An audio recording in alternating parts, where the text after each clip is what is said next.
Malam itu sunyi. Di sebuah desa terpencil, berdiri sebuah rumah tua peninggalan seorang pengusaha kaya bernama Pak Wiryo. Rumah besar dengan jendela tinggi itu telah lama menyimpan rahasia. Kabarnya setiap orang yang tinggal di sana selalu berakhir dengan nasib buruk. Pak Wiryo meninggal mendadak dan meninggalkan warisan besar.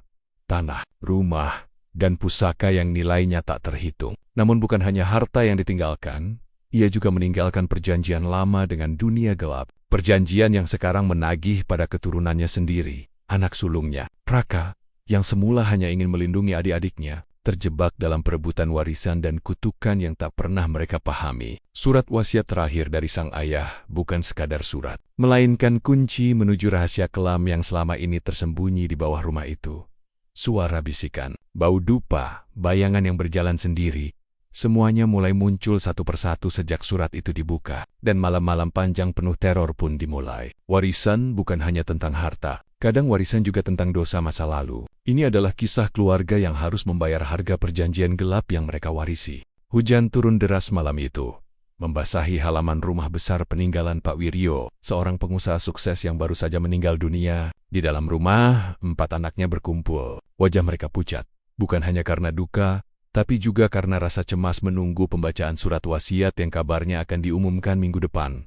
Raka, anak pertama, duduk di kursi paling depan. Sejak kecil ia merasa paling berjasa pada ayahnya, dan yakin dialah yang paling berhak atas seluruh harta. Namun ia juga tahu adik-adiknya punya hak yang sama. Kalau saja surat wasiat itu jatuh ke tangan mereka, habislah aku, gumamnya dalam hati, sambil mengepalkan tangan. Dina, anak kedua, tampak gelisah. Ia terus menatap Raka. "Bang, kita ini baru saja kehilangan ayah. Bisa tidak jangan dulu bicara soal warisan?" Suaranya bergetar. Raka menoleh dengan wajah dingin. "Justru kita harus cepat. Harta ayah bukan main-main. Kalau kita lambat, orang luar bisa masuk." Adik paling bungsu, Ardi, hanya terdiam. Ia merasa suasana rumah sudah berbeda. Hawa panas dan berat terasa di sekitar ruang tamu. Ia bahkan sempat melihat bayangan hitam di pojok ruangan, tapi mengira itu hanya efek lampu redup. Malam itu, setelah semua adiknya tidur, Raka diam-diam keluar rumah. Ia menyusuri gang kecil menuju sebuah rumah tua di ujung kampung. Rumah itu dikenal sebagai tempat dukun Mbah Ranti. Orang yang dipercaya mampu mengirimkan ilmu hitam kepada siapa saja. "Masuk nak Raka." Suara serak Mbah Ranti terdengar sebelum Raka sempat mengetuk pintu. Bau kemenyan langsung menyeruak, membuat bulu kuduknya berdiri. "Aku mau semua adikku jatuh sakit sebelum pembacaan surat wasiat," kata Raka lirih. Mbah Ranti tersenyum samar. "Kau yakin dengan pilihanmu? Santet bukan mainan. Segala perbuatan ada akibatnya. Aku tidak peduli. Aku yang paling berhak. Aku butuh mereka lumpuh atau tidak bisa datang saat pembacaan surat wasiat." Mbah Ranti hanya mengangguk, lalu mengambil segenggam tanah kuburan. Sehelai rambut yang dibawa Raka konon milik adik-adiknya, dan mulai membaca mantra. Lampu minyak redup berkedip-kedip. Suara berdesis seperti ular terdengar di bawah lantai. Saat ritual berlangsung, Raka merasakan udara semakin dingin. Di belakangnya, bayangan hitam tadi muncul lagi. Kali ini lebih jelas. Ia mengira itu bagian dari ritual. Semua sudah selesai, pulanglah. Malam ini mereka akan merasakan panas dari dalam tubuh, kata Mbah Ranti pelan. Raka mengangguk, meski hatinya mulai berdebar aneh. Di rumah, tepat jam 3 dini hari, Dina terbangun. Tubuhnya panas, tenggorokan seperti terbakar. Ia mendengar suara orang menangis di dekat tempat tidurnya. Tapi saat menoleh, tak ada siapa-siapa. Ardi di kamar sebelah berteriak keras, mimpi buruk menimpanya. Ia melihat ayahnya datang dengan wajah penuh luka, sambil membawa sebuah surat. Keesokan paginya, rumah itu kacau. Dina demam tinggi, Ardi pucat seperti orang kerasukan. Sementara itu, Raka justru terlihat segar bugar dan pura-pura kaget. "Astaga, kalian kenapa?" katanya. "Berlagak peduli, Bang. Semalam aku mimpi ayah." Dia marah. Dia bilang jangan rebutan warisan. Ardi gemetar. Belum sempat Raka menjawab, pintu depan rumah tiba-tiba terbuka sendiri. Angin dingin masuk dan sebuah amplop jatuh ke lantai. Di amplop itu tertulis untuk Raka dengan tulisan tangan ayahnya. "Raka terpeku." Amplop itu seharusnya disimpan pengacara keluarga, bukan di rumah ini. Dengan tangan gemetar ia membukanya. Di dalamnya hanya ada selembar kertas kecil. "Jangan kau sakiti saudara-saudaramu. Warisan ini akan berbalik pada yang tamak." Wajah Raka memucat. Tulisan itu jelas tulisan ayahnya. Ia menatap Dina dan Ardi yang masih terbaring sakit. Bayangan hitam muncul lagi di sudut ruangan, kali ini lebih dekat, seolah mengawasinya. Malam pertama setelah ritual itu baru saja dimulai. Dan Raka belum tahu bahwa santet yang ia kirimkan akan membawa konsekuensi jauh lebih mengerikan dari yang ia bayangkan.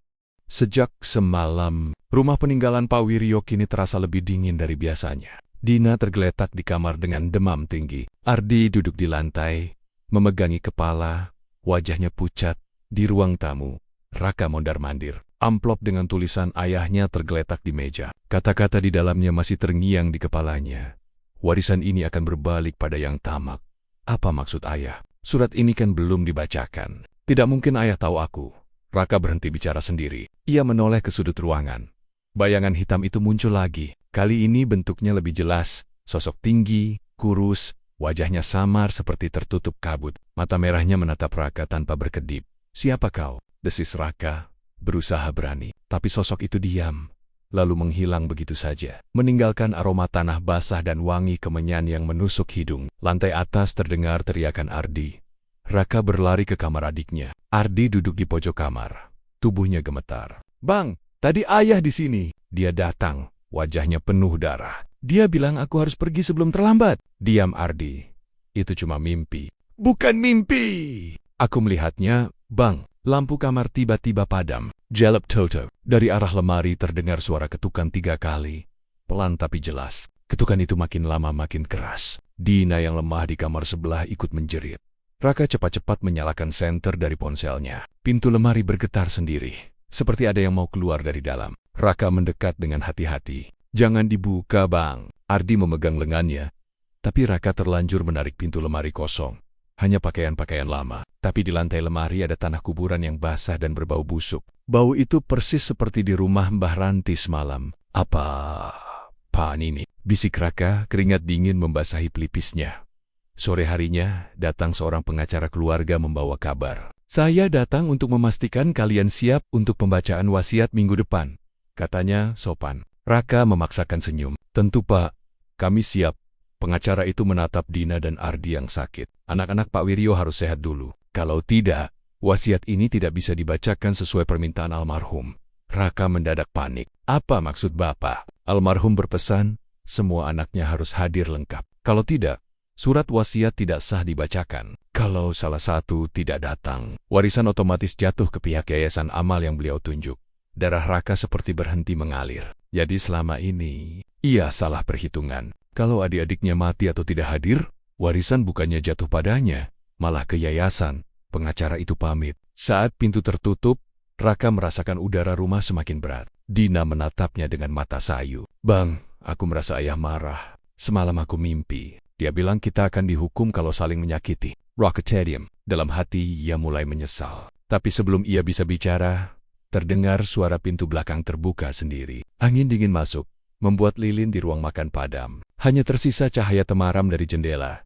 Raka melangkah ke dapur, jantungnya berdegup kencang. Di atas meja makan ada sesuatu, sebuah mangkuk berisi air hitam pekat dengan 3 jarum runcing yang mengapung. Ia mengenali itu media santet yang Mbah Ranti pakai. Tapi kenapa bisa ada di sini? Suara berbisik terdengar di telinganya. "Kau sudah memanggil kami. Sekarang kau tak bisa lari." Raka menoleh. Tidak ada siapa-siapa. Bayangan hitam itu kini berdiri di ambang pintu dapur. Lebih tinggi, lebih jelas. Wajahnya mulai terlihat. Mirip ayahnya, tapi matanya kosong. Raka terjatuh ke lantai. "Ayam, aku tidak sengaja." Sosok itu mendekat pelan-pelan. Setiap langkahnya meninggalkan jejak tanah basah di lantai. Bau busuk makin menyengat. Suara ketukan dari lemari di atas kembali terdengar. Kali ini disertai teriakan Dina dari kamar. Ardi berlari ke dapur, menarik tangan Raka. "Bang!" Dina kejang-kejang. "Cepat!" Raka berlari ke kamar adiknya. Dina terbaring di lantai, tubuhnya bergetar hebat. Mulutnya menggumamkan kata-kata aneh. Mata Dina mendadak terbuka lebar, pupilnya hitam pekat. Ia menatap Raka. "Bang, ayah bilang, santetmu, icon bolek." Suaranya bukan lagi suara Dina, tapi suara berat seperti orang tua.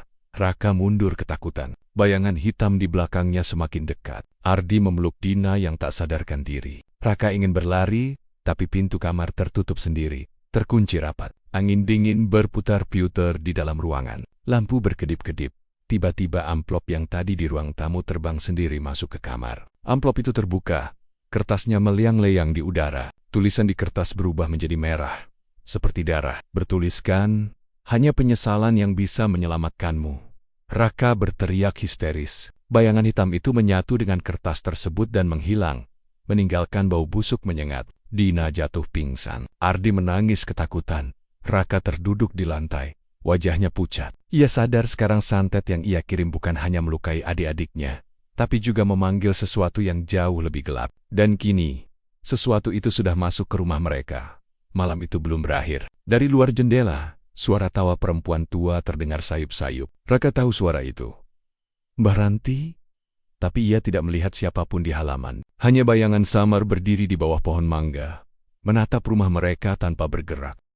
Langit masih mendung pagi itu. Rumah besar peninggalan Pak Wiryo terasa makin pengap. Bau tanah basah yang semalam sempat hilang kini muncul lagi.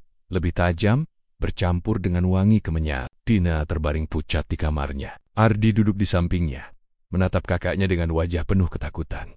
Raka di ruang tamu tak bisa tenang. Tangannya terus gemetar, memegang kertas dari amplop yang semalam berubah tulisan. Kata-kata hanya penyesalan yang bisa menyelamatkanmu terus terngiang. Ia merasa rumah itu kini seperti jebakan, Bang. Dina makin panas. Suara Ardi lirih dari atas. Raka mendongak, wajahnya pucat. Kita harus keluar dari sini. Aku akan pergi dulu mencari pertolongan. Kamu jaga, Dina. Ardi menatapnya penuh curiga. Bang, jangan-jangan semua ini karena Bang Raka ya? Kenapa sejak Bang Raka pergi malam itu, rumah jadi begini? Rocket Stadium. Pandangan matanya kosong. Ia tidak sanggup menjawab. Siang itu Raka menapaki jalan sempit menuju rumah Mbah Ranti. Jalan tanah yang basah membuatnya licin. Pohon bambu di kanan kiri jalan berdesir tertiup angin. Suaranya seperti bisikan orang mengutuk. Raka merasa ada yang mengikutinya dari belakang. Tapi setiap ia menoleh, jalan itu kosong. Rumah Mbah Ranti berada di ujung kampung, kelihatan lebih tua dari sebelumnya. Atapnya hampir roboh. Dindingnya penuh lumut. Asap tipis keluar dari celah jendela, bau kemenyan menyengat. Masuk saja, Raka. Suara serak itu terdengar dari dalam sebelum ia mengetuk pintu. Persis seperti semalam, Raka masuk. Ruangan itu lebih gelap daripada kemarin. Lilin-lilin kecil menyala di sudut ruangan, menerangi bonka-bonka kain yang digantung di langit-langit. Di tengah ruangan Mbah Ranti duduk bersila. Matanya terpejam, bibirnya komat kamit membaca mantra. Aku ingin membatalkan santet itu. Adik-adikku sekarat. Aku tidak mau mereka mati. Raka bicara cepat, nyaris menangis. Mbah Ranti membuka mata. Tatapannya tajam, tidak seperti kemarin. Kau pikir ini warung kopi, nak? Kau panggil sesuatu dari alam gelap, lalu mau batalkan begitu saja? Kau sudah menyerahkan namamu semalam. Apa maksudnya? Aku hanya menyerahkan rambut mereka, bukan hanya rambut mereka. Kau juga menyerahkan jejak dirimu sendiri. Itu sebabnya bayangan itu mengikutimu sekarang. Raka mundur, wajahnya pucat. Tolong aku, Mbah. Apa yang harus aku lakukan? Mbah Ranti menghela napas panjang. Kalau kau mau menghentikan ini, kau harus kembali ke rumah. Buka peti kayu kecil yang disimpan ayahmu di bawah ranjang kamarnya. Di sana ada sesuatu yang dia tinggalkan untukmu. Tapi ingat, begitu kau buka, kau akan tahu rahasia yang akan mengubah hidupmu selamanya. Rahasia apa, Mbah? Mbah Ranti hanya tersenyum samar. Cepat pulang, waktu tinggal sedikit. Bayangan itu sudah lapar. Raka berlari pulang. Angin di jalan terasa lebih dingin, seolah ada tangan yang menyentuh pundaknya. Sesekali ia mendengar suara tawa Mbah Ranti. Padahal ia sudah jauh dari rumah itu. Langit makin gelap meski baru sore. Di rumah, Dina sudah tak sadarkan diri. Ardi menangis di sampingnya. Bang, dia tadi bicara suara orang lain. Dia bilang ayah akan datang malam ini. Raka mengusap wajahnya. Ardi, bantu aku. Kita harus masuk ke kamar ayah. Ada sesuatu di bawah ranjangnya. Mereka berdua masuk ke kamar Pak Wiryo. Kamar itu sudah lama dikunci, berdebu, dan masih menyimpan bau parfum ayah mereka. Di bawah ranjang ada sebuah peti kayu kecil dengan ukiran bunga teratai. Gemboknya sudah berkarat. Raka mengambil palu dan memecahkan gembok itu. Peti terbuka dengan suara berderit. Di dalamnya ada sebuah keris kecil berbalut kain merah dan sebuah surat kuning tua. Tangannya gemetar saat mengambilnya. Surat itu tertulis tangan ayahnya.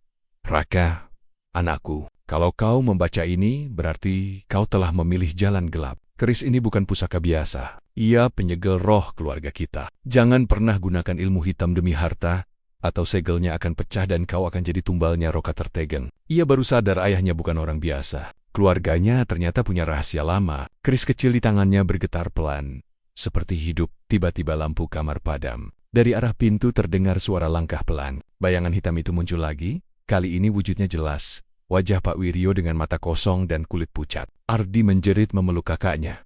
Raka, suara itu berat, menggema. Kau memanggilku keluar. Kau pecahkan segel yang kuikat selama ini.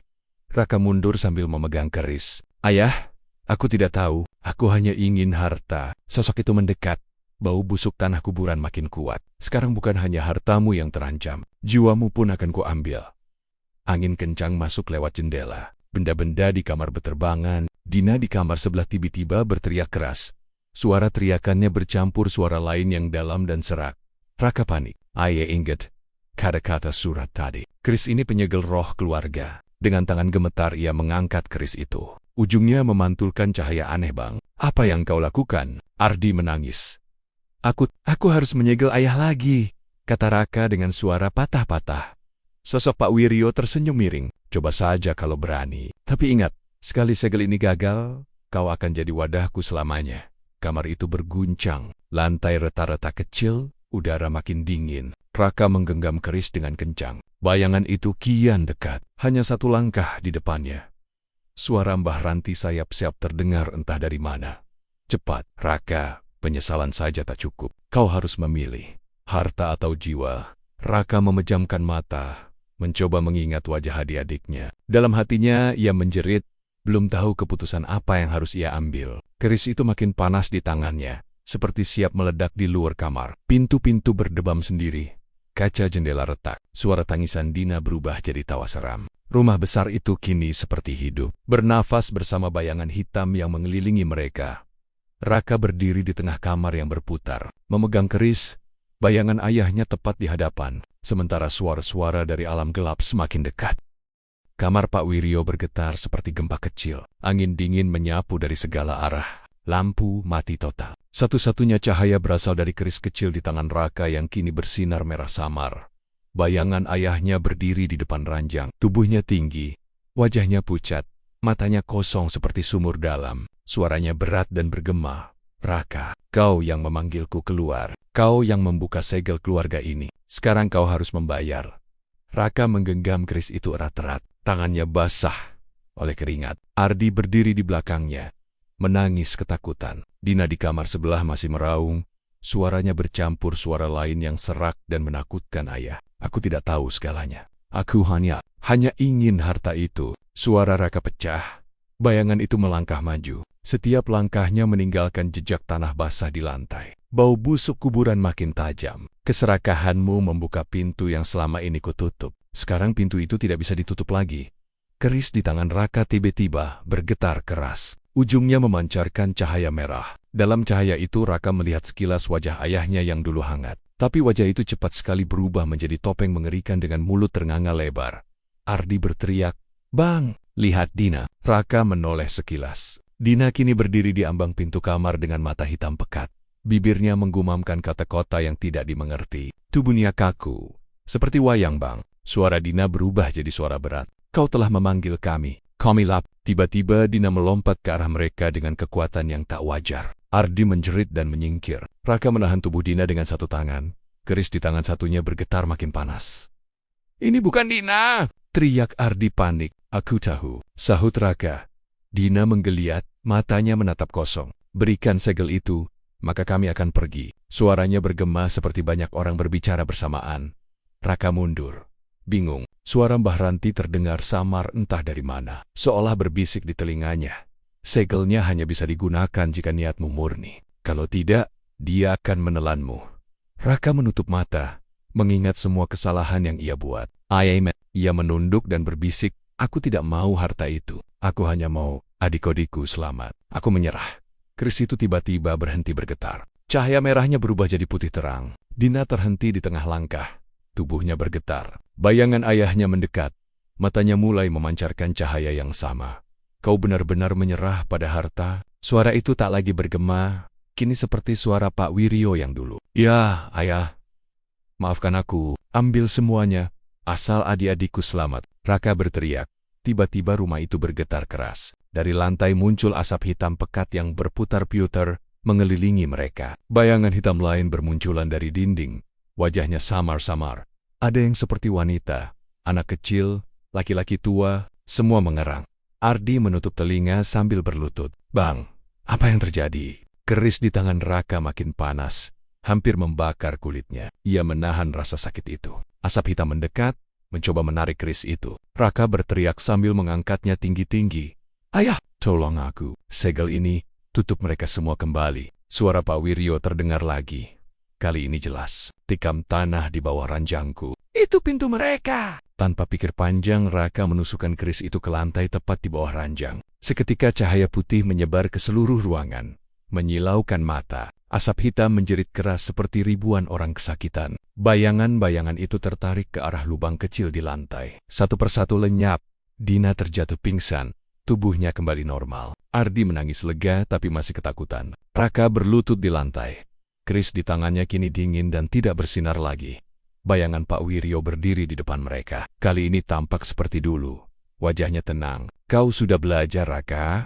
Keserakahan membawa bencana. Warisan bukan segalanya. Rocket, simpan keris itu. Jangan biarkan orang lain tahu. Dan jangan pernah lagi kau memanggil dunia gelap. Ini peringatan terakhir. Suara itu memudar. Pelan-pelan bayangan Pak Wiryo menghilang bersama bau tanah basah. Rumah itu berhenti bergetar. Lampu menyala kembali. Udara jadi hangat lagi. Raka memeluk Ardi dan memeriksa Dina. Adiknya itu masih pingsan, tapi napasnya sudah teratur. Maafkan aku, bisik Raka lirih. Namun sebelum ia sempat berdiri, ia melihat sesuatu di pojok kamar. Sebuah amplop baru, bersih, dengan tulisan tangan ayahnya. Ia mengambilnya dengan tangan gemetar. Amplop itu bertuliskan, "Belum selesai." Raka menatap amplop itu lama-lama. Hatinya yang sempat lega kembali berdebar. Ia tahu, meski bayangan-bayangan itu sudah disegel, rahasia surat wasiat ayahnya belum sepenuhnya terungkap. Dan sesuatu yang lebih besar mungkin masih menunggu dari luar rumah. Suara tawa Mbah Ranti terdengar sayup-sayup lagi. Meski Raka tidak melihat siapapun di halaman. Raka duduk di samping adik-adik Nia yang tak berdaya, memegang keris di satu tangan dan amplop baru di tangan lain. Cahaya lampu redup, angin pelan meniup tirai jendela. Di kaca, pantulan wajah Pak Wiryo muncul sebentar lalu lenyap kembali. Hujan turun deras lagi malam itu. Raka duduk di lantai ruang tamu, memegang keris yang kini dingin dan amplop putih bertuliskan, "Belum selesai." Ardi menidurkan Dina di sofa. Wajah adik bungsunya itu pucat, tapi napasnya sudah normal, Bang. "APA?" tanya Ardi lirih. Matanya masih sembab. Raka menatap amplop itu dengan ragu. Ini surat dari ayah lagi. Entah apa isinya. Ia membuka perlahan. Di dalamnya ada kertas lusuh dengan tulisan tangan Pak Wiryo. "Raka, rahasia warisan ini belum selesai. Di bawah rumah ada ruang yang belum pernah kau ketahui. Di sanalah semua jawabannya. Tapi ingat, turunlah dengan hati bersih. Jangan bawa keserakahan." Di bawah tulisan itu ada gambar denah kecil. Raka mengenali itu. Titiknya tepat di bawah ruang altar kecil di belakang rumah. Ruangan yang jarang dibuka sejak ibunya meninggal. Ardi ikut membaca. "Bang, kita harus ke sana sekarang." Raka menarik napas dalam-dalam. "Kalau kita tunda, aku takut makin parah. Kita harus tahu apa yang ayah sembunyikan." Mereka berdua berjalan ke ruang altar di belakang rumah. Ruangan itu gelap dan berdebu. Aroma dupa lama masih tercium. Tirai putih di sudut ruangan berkibar pelan meski tidak ada angin. Lampu gantung bergoyang sendiri. Raka mengikuti Dena. Di bawah meja altar ada papan kayu tua. Ia mengetuknya pelan. Bani kesek. Ia mencongkel dengan linggis kecil. Papan itu terbuka, menampakkan tangga kayu turun ke bawah tanah. Ardi menelan ludah. "Bang, aku takut." "Pegang tanganku." Kita turun pelan-pelan.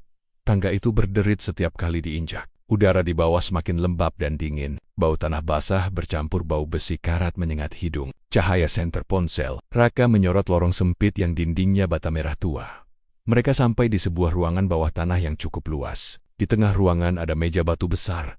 Di atasnya terhampar kain hitam yang sudah kusam. Di sekeliling ruangan tergantung foto-foto keluarga mereka. Semua pudar, kecuali satu, foto Pak Wiryo muda bersama seorang wanita asing, Bang. Ini si Ardi menunjuk foto itu. Raka menggeleng. "Aku tidak tahu." Di sudut ruangan ada sebuah peti besi besar dengan gembok tua. Di atasnya ada tulisan kuno yang tidak mereka mengerti. Saat Raka mendekat, keris di kantongnya bergetar pelan, seolah memberi peringatan. Tiba-tiba lampu senter ponselnya mati sendiri. Jalap total. Dari arah tangga terdengar suara langkah pelan turun. Padahal mereka berdua saja yang di sana, Bang. Ardi berbisik. Suaranya gemetar. Ada yang turun. Suara langkah itu berhenti, Di ujung tangga, sunyi, lalu terdengar suara Pak Wiryo yang dalam. Tapi seperti datang dari dinding. Kalian tidak seharusnya turun tanpa hati yang bersih. Raka menggenggam kerisnya. Ayah, kami hanya ingin tahu kebenaran. Suara itu tertawa pelan, lalu berhenti mendadak. Di sekeliling mereka tiba-tiba muncul bayangan hitam seperti asap, merayap di dinding bata. Foto-foto di dinding bergerak sendiri, wajahnya berubah menjadi ekspresi marah. Kain hitam di atas meja batu terangkat pelen-pelen oleh angin yang entah dari mana. Dari bawah meja batu terdengar bunyi ketukan. Tok, tok, tok, 3 kali. Ketukan itu semakin keras. Ardi memegang lengan kakaknya erat-erat. Bang, apa itu? Peti besi besar bergetar. Gemboknya retak sendiri. Bau busuk keluar dari celahnya. Keris di tangan Raka panas lagi, seperti waktu menghadapi bayangan ayahnya. Suara perempuan tertawa lirih terdengar di ruangan. Semakin jelas. Kalian, akhirnya, datang. Raka memusatkan pandangan ke peti besi. Ardi, mundur. Apapun yang keluar dari sini, jangan mendekat. Tiba-tiba peti itu terbuka sendiri dengan dentuman keras. Dari dalamnya keluar asap hitam pekat. Di tengah asap itu muncul sesosok wanita tua berambut panjang, matanya merah, kulitnya abu-abu. Dia melayang sedikit di atas lantai. Kain hitamnya berumbai seperti kabut. Aku penjaga harta keluarga ini. Suaranya serak tapi jelas. Tapi kau, Raka telah memanggilku keluar lebih cepat. Raka mundur.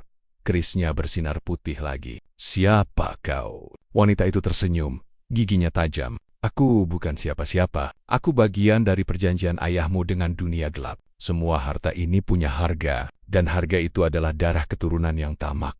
Ardi menjerit, Bang, kita pulang saja. Raka menatap wanita itu. Aku sudah menyerah pada harta itu. Aku hanya mau ediku-diku selamat. Wanita itu mendekat pelan. Setiap langkahnya meninggalkan noda hitam di lantai bata. Kata-kata itu indah, Raka, tapi perjanjian sudah ditulis. Kau yang membuka pintunya, kau yang jadi gantinya. Asap hitam melingkar di kaki Raka, dingin seperti es. Kerisnya bergetar lebih keras. Suara Pak Wiryo terdengar lagi dari dinding. Raka, jangan biarkan dia menyentuhmu. Gunakan keris itu di meja batu. Raka berlari ke arah meja batu. Wanita tua itu melayang mengejarnya. Dinding ruangan retak. Bata-bata berjatuhan. Ardi berteriak memanggil kakaknya. Raka menancapkan keris itu ke tengah meja batu dengan sekuat tenaga. Cahaya putih menyilaukan memenuhi ruangan. Asap hitam menjerit keras. Wanita tua itu melengking marah. Tubuhnya retek-retok seperti kaca. Foto-foto di dinding terbakar sendiri. Bau kemenyan bercampur bau darah terasa makin kuat. Belum selesai, Raka, teriak wanita itu sebelum tubuhnya pecah menjadi serpihan asap yang tersedot kembali ke peti besi. Peti itu menutup sendiri dengan dentuman keras. Sunyi. Raka terengah-engah. Tangannya gemetar. Ardi mendekat, menangis. Bang, apa tadi itu? Raka memeluk adiknya. Aku tidak tahu. Tapi ayah menyimpan rahasia lebih besar dari yang kita kira. Di sudut ruangan bawah tanah, amplop baru muncul di lantai. Amplop itu berwarna hitam dengan tulisan putih, buka, bila siap kehilangan segalanya. Raka menatap amplop itu lama-lama. Jantungnya berdegup kencang. Ia tahu perjuangannya belum selesai. Bayangan perjanjian lama ayahnya masih membayangi mereka. Dan amplop itu mungkin memegang kunci terakhir. Mereka naik ke atas. Saat keluar dari ruang altar, mereka mendapati Dina sudah duduk di sofa. Sadar, tapi wajahnya kosong seperti orang tak ingat apa-apa. Tirai jendela berkibar pelan. Dari kejauhan terdengar suara tawa Mbah Ranti lagi. Kali ini lebih keras. Raka memegang amplop hitam itu di tangannya. Berdiri di depan adik-adiknya, keris kecil di pinggangnya masih terasa hangat. Di luar hujan berhenti mendadak. Langit merah gelap seperti senja. Sesuatu jelas sedang menunggu babak berikutnya. Malam itu, suasana rumah besar itu jauh lebih sunyi daripada biasanya. Hujan sudah berhenti, tapi langit di luar berwarna merah tua. Seolah senja yang tidak mau berakhir. Angin yang masuk lewat jendela membawa aroma tanah basah dan wangi dupa yang menusuk. Raka duduk di meja ruang tamu. Di hadapannya ada amplop hitam dengan tulisan putih buka bila siap kehilangan segalanya. Ardi duduk di sampingnya, memeluk Dina yang masih pucat. Mata Dina kosong, seolah tidak sepenuhnya sadar. Bang, jangan dibuka sekarang, bisik Ardi lirih. Aku takut.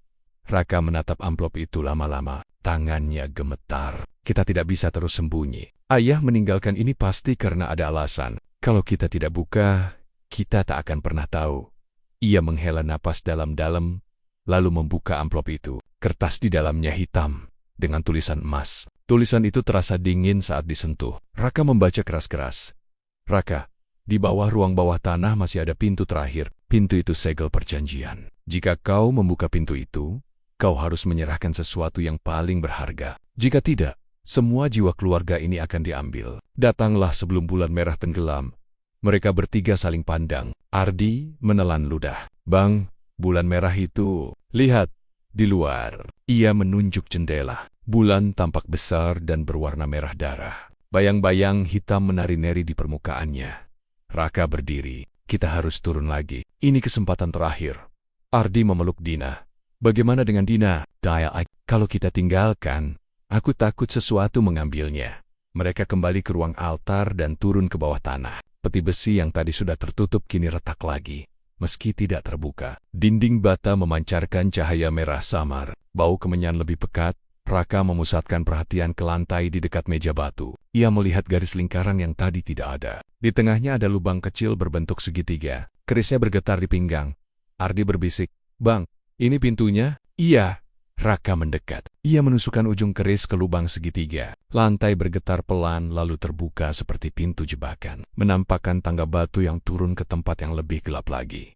Udara dari bawahnya dingin seperti es, bercampur bau besi karat. Mereka bertiga turun pelan-pelan. Setiap langkah menimbulkan gema panjang. Suara samar orang berbisik terdengar di dinding. Entah bahasa apa.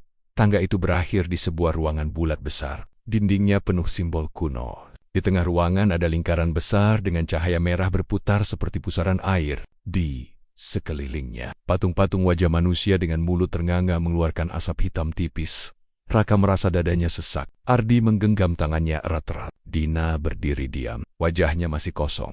Dari pusaran cahaya merah itu muncul sosok Pak Wiryo. Tapi kali ini tubuhnya seperti bayangan asap. Wajahnya setengah manusia, setengah tengkorak. Raka, suaranya berat. "Kau datang ke pintu terakhir, Ayah." Raka menahan air mata. "Aku sudah menyerah pada harta. Aku hanya mau adik-adikku selamat. Tolong hentikan ini." Bayangan itu menggeleng pelan. "Perjanjian yang kubuat dulu tak bisa dibatalkan begitu saja. Aku menyerahkan sesuatu agar keluarga ini kaya. Sekarang dunia gelap menagih. Hanya satu cara. Seseorang harus menggantikan." Ardi memeluk Dina makin erat. "Bang, maksud Ayah." "Tumbal." Pak Wiryo mendekat, matanya merah. "Pusaran ini, pintu perjanjian. Kau bisa menutupnya, tapi kau harus menyerahkan sesuatu yang paling berharga untuk menutupnya selamanya." Raka berkata, "Apa yang paling berharga?" "Jiwamu sendiri." Suara itu bergema, atau keris itu, bersama garis keturunan keluarga kita. Keris di tangan Raka memanah seperti bara. Ia menatap Ardi dan Dina.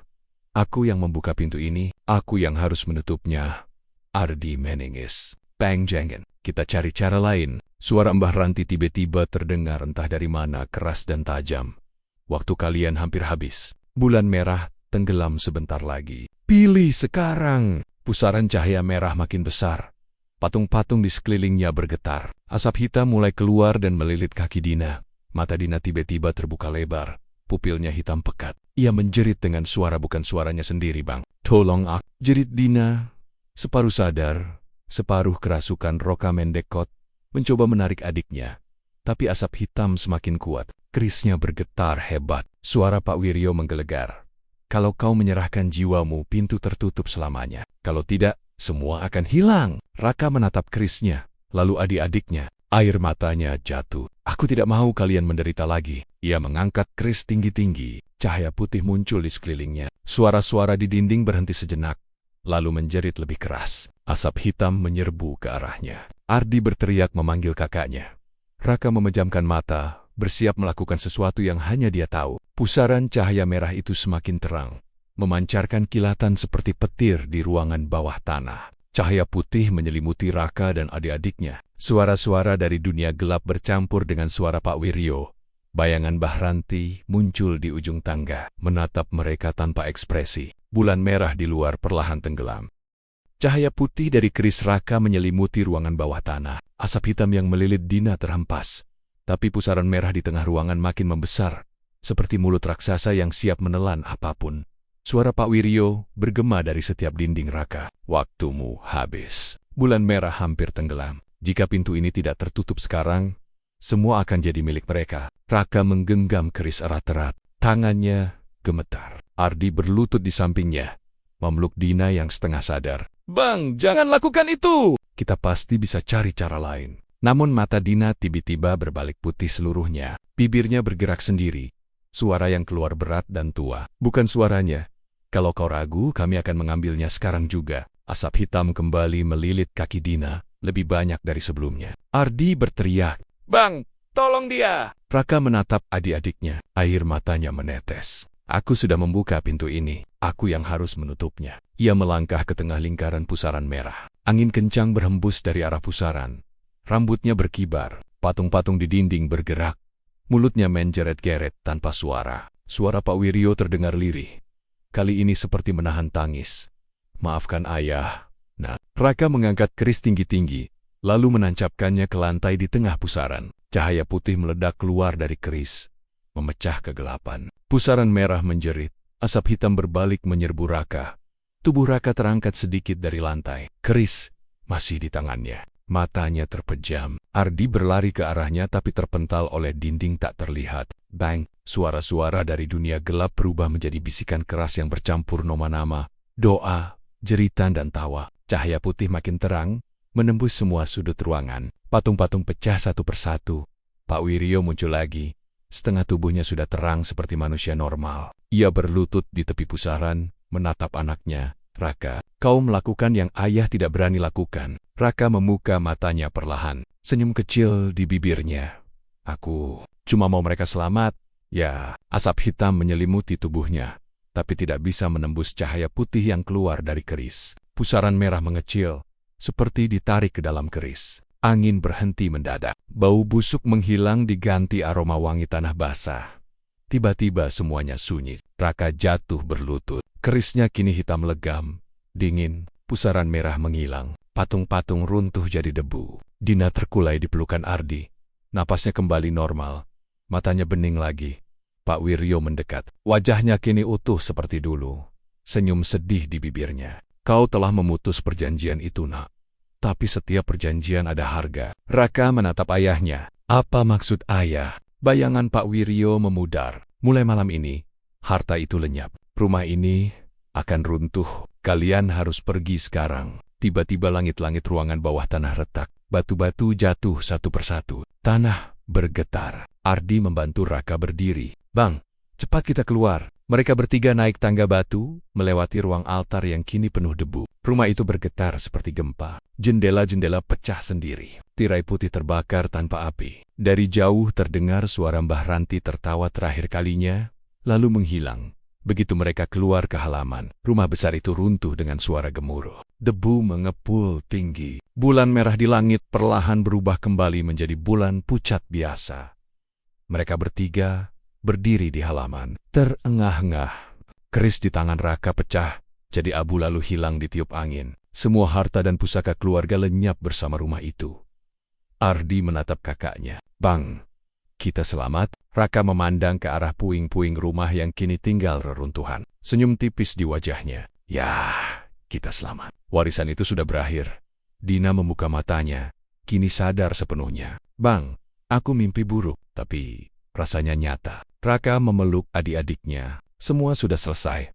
Mereka bertiga berjalan menjauh dari rumah itu. Di belakang mereka, di antara puing-puing, sekelebat bayangan Pak Wiryo berdiri sebentar lalu menghilang bersama kabut. Langit terang lagi. Angin membawa bau bunga yang segar. Untuk pertama kalinya setelah sekian lama, Raka merasa dadanya lega meski tangannya kosong. Ia kehilangan semua harta, tapi ia menyelamatkan adik-adiknya. Di jalan setapak keluar desa, ada sebuah amplop putih tergeletak, kosong tanpa tulisan. Raka memungutnya sebentar lalu melepaskannya. Amplop itu tertiup angin, melayang ke langit biru, lalu lenyap.